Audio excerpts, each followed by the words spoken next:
Bonjour à toutes et à tous, je suis heureuse de vous présenter un nouveau petit tuto sur la chaîne aujourd'hui et je vais vous montrer un petit extrait d'une vidéo tuto hebdo que je propose donc dans la formation et donc je vais vous montrer l'un de ces petits timbres doudou et je fais ça avec des crayons de couleur aquarellables, j'espère que ça va vous plaire. C'est Si vous parti! ne me connaissez pas encore, je suis Noël, la fondatrice de Tout en Colle, magasin de loisirs créatifs en ligne et en vrai, spécialisé dans le scrapbooking et tout ce qui tourne autour de la couleur. Il y a presque un an maintenant, j'ai créé une plateforme de tutos en ligne. Pour aller un petit peu plus loin, si ça vous tente, je vous mets les informations ci-dessous.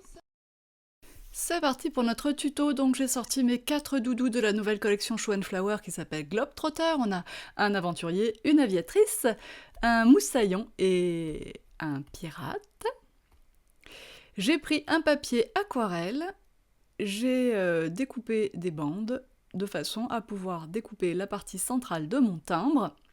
C'est un die timbre Spellbinders, donc c'est un ensemble, il y a plusieurs tailles, mais pour chaque taille, il y a le petit rectangle central avec sa bordure trouée, percée, et la forme de timbre en elle-même qui vient autour, qui est plus grande, et que je ferai dans un papier craft noir Timols qui sera poncé, pour donner un caractère un peu différent à mes timbres. Donc ça tombe bien, ce format-là rentre dans ma sidekick, donc je l'utilise pour découper mon papier aquarelle, et je me fais directement les 4 rectangles avec le die, et je les tamponnerai tous à la file, comme ça j'aurai après seulement à m'occuper de mon coloriage.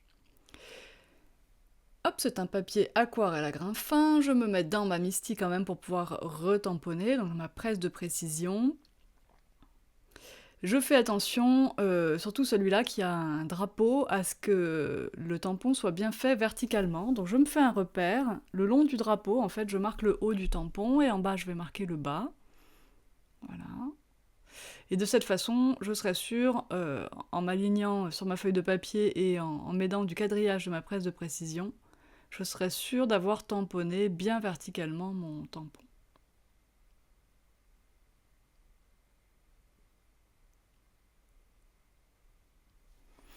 Puisque je vais faire de l'aquarelle, enfin une technique, oui, de l'aquarelle avec des crayons, j'utilise mon encre Versafine, puisqu'elle ne bougera pas au contact de l'eau. Et bien sûr, il y a l'autre encre très connue qui est totalement permanente, c'est l'Archival, Archival si vous préférez, mais elle donne déjà des résultats moyens sur un papier très lisse. Alors sur un papier aquarelle, c'est vraiment pas idéal.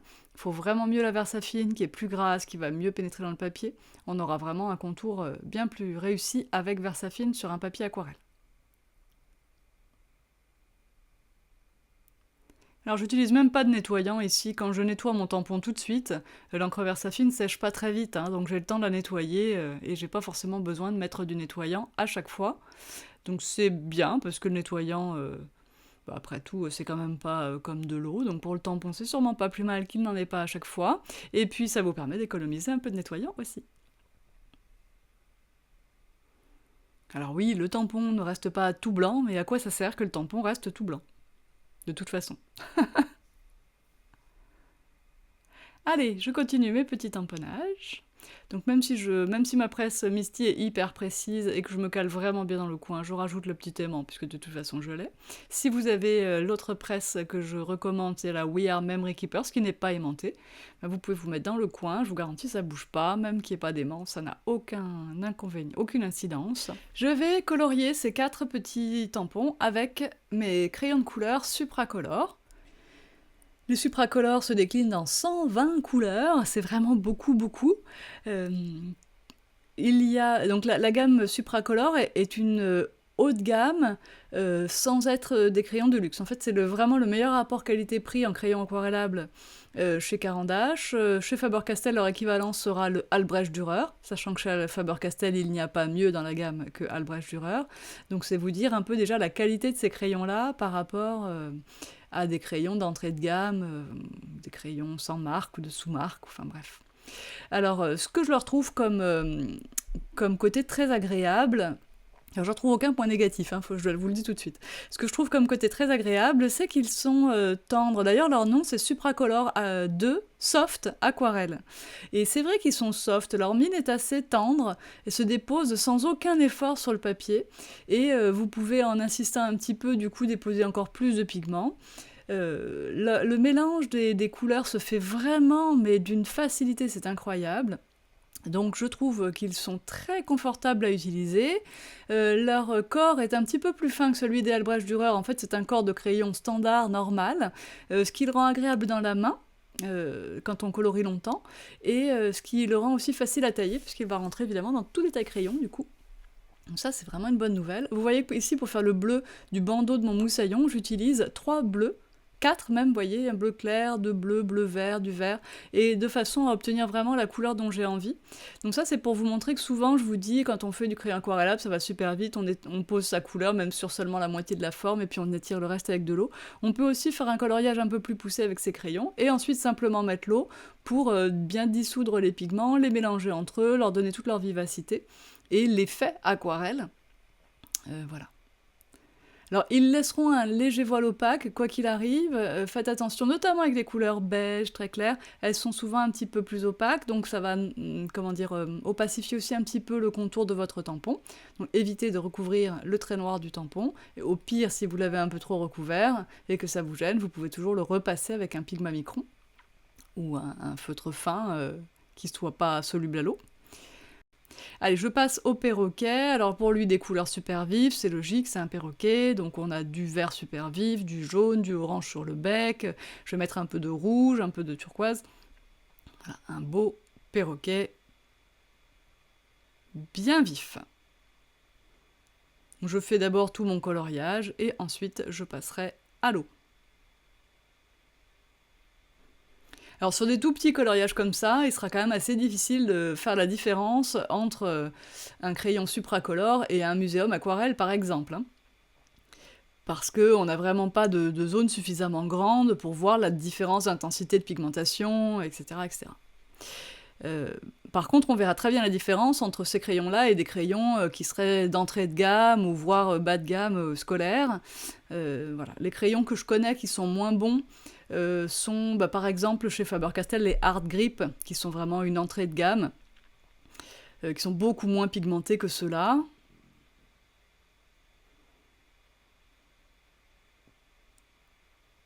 Et si vous étiez tenté par les crayons aquarellables Distress, eh bien, moi je vous conseille vraiment de tenter les supracolores d'abord. D'abord, c'est disponible à l'unité, vous choisirez ce que vous voulez. Et en plus, franchement, au premier test, vous verrez qu'il n'y a vraiment pas photo entre les deux. Au niveau des pinceaux, alors j'avais commencé avec un pinceau à réservoir d'eau, mais c'est vraiment trop large pour ces petits doudous, même le fin du lot de 3 de Caran d'Ache. Donc je suis plutôt sur les Casaneo rond 1 et 2, et sur le Lavi -2, toujours Casaneo, de chez Da Vinci, pour les fonds, le Lavi 1.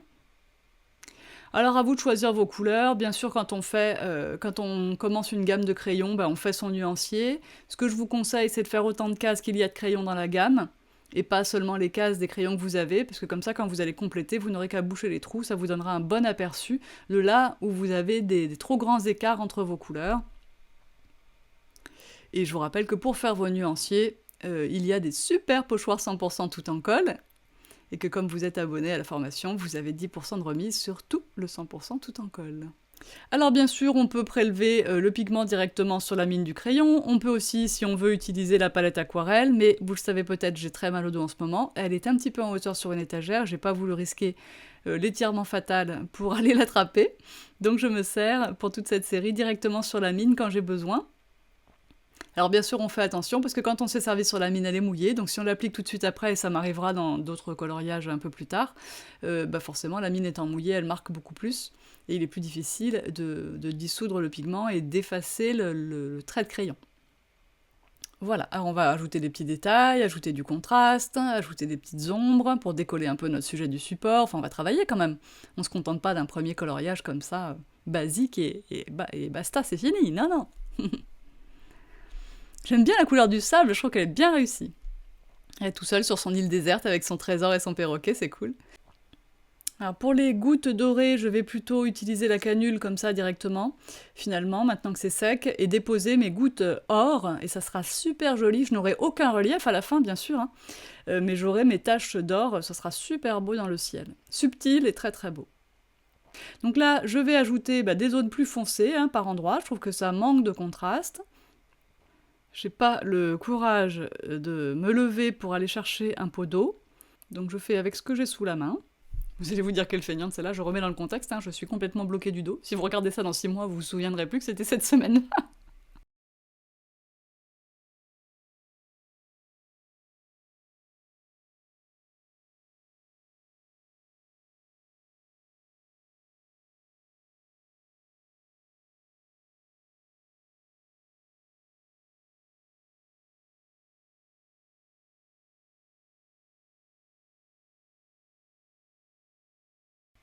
Alors j'ai découpé le timbre, donc dans mon papier craft noir Tmoltz. Je trouve maintenant mon papier de verre.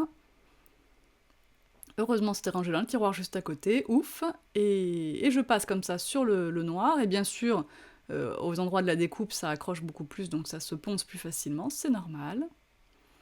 Et je vais coller mon petit doudou dessus. Mais d'abord, on va lui mettre un petit peu d'encre distress. Je colle, et pour tenir en place, parce qu'il faut que ça reste bien centré sur mon timbre, pour que ce soit joli, ce genre de choses, il faut vraiment que ce soit assez précis, le collage du rectangle central sur le motif de timbre, donc je mets en place et je vais maintenir avec des pinces.